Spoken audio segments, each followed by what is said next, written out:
Okay, so let's talk about some of the wars that the Athenians had been in.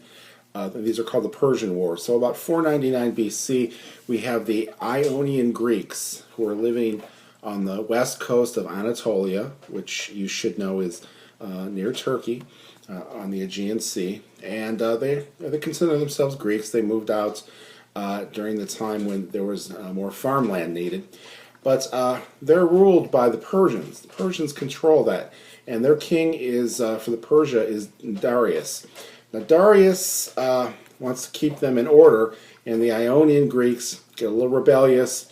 So Darius sends some of his troops in to quell whatever they're into, and the Ionians call Athens for some help, and Athens sends a small fleet of ships to help them in their endeavors. Now the problem is, with all large leaders who have great big egos, Darius is not happy with the Athenians sending these ships over. He sees that as an invasion of his personal space, so he decides to seek revenge. So he plots his first and only war against the Athenians. So he takes off with a bunch of ships off the northern coast and into the northern part of Greece, which is near Marathon, and there's an incredible battle. The problem is that the Athenians also have an alliance with Sparta. And so we have two of these great cities, and Sparta, of course, being the great warring city.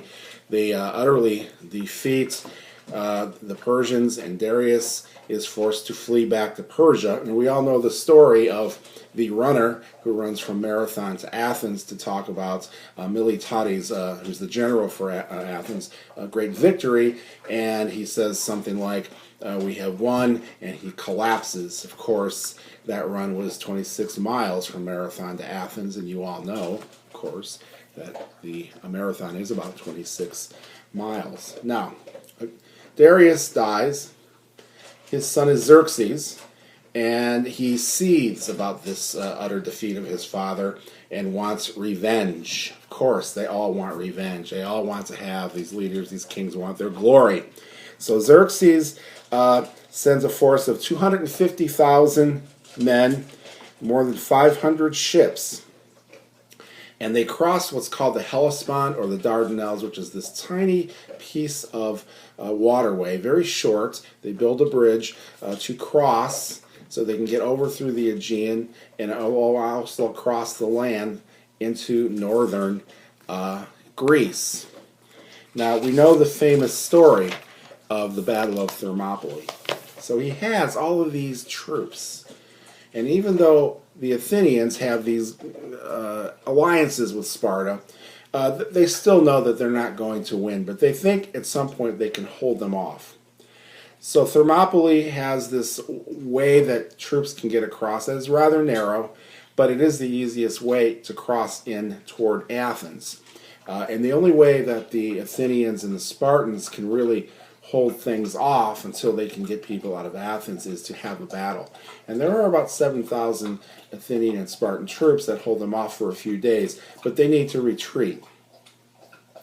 And they keep 300 Spartans at the pass of Thermopylae to hold off the Persian troops for as long as they can. And I've told some of you the story that when told of how many Persian soldiers there were, that the sky would be darkened with Persian arrows. One Spartan soldier is reportedly has said, well, then we will fight in the shade. And of course, the 300 Spartans that are guarding the pass of Thermopylae are completely decimated. However, that gives Athens enough time to get all of its people out into safety. And so the Persians enter Athens. They utterly destroy major portions of it. They're quite happy, and they feel that there's just one more battle that they need to fight, and that is taking their navy into the Bay of Salamis, which is north of Sparta and just south of Athens. And it's the Bay of Salamis is not a really large body, but to get into it, it has, once again, a very narrow pass.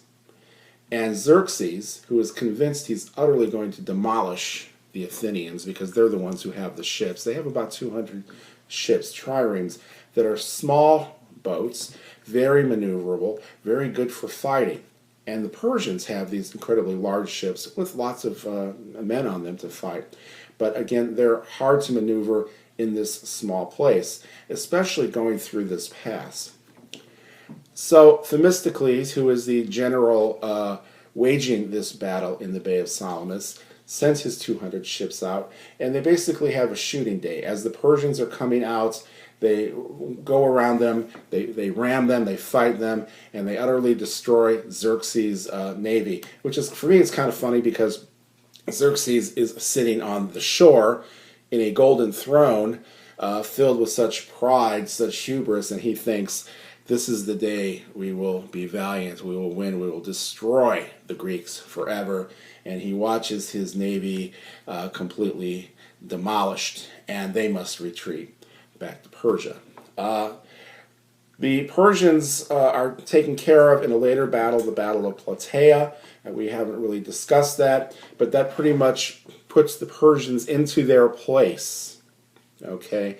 And at some point then, they will no longer be a factor. Now, what's important is, once all of this fighting is over, all of the Greeks decide to form a league, an alliance, because they're not really a nation. They're just a bunch of disconnected city-states, which all have their own independent interests. So they form a league called the Delian League. Why is it called that? Because the treasury of the Delian League is on the small little tiny island of Delos, right near the Aegean Sea. And they raise lots of funds for the protection of about 150 city-states. Now the problem here is that the Athenians gain control of the treasury. Now there are good things and bad things in relation to this.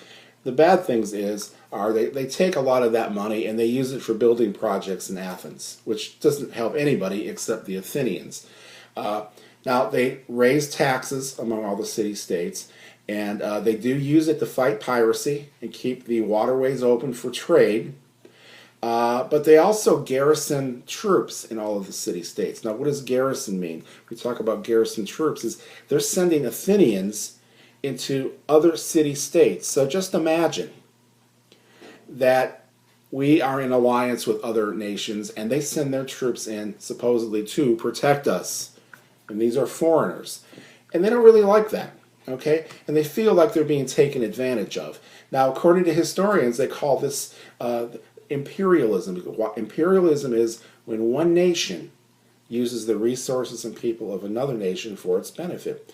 And it's clear that this is what the Athenians did. They used all of this money to help themselves, even though they still did the job that they said that they would. Now, the Spartans are not very happy with this. And the Spartans, at some point, decide that they need to annihilate the Athenians and destroy the league and guarantee that all the city-states have some form of freedom for themselves to determine what they want to do. And I'll get into that later.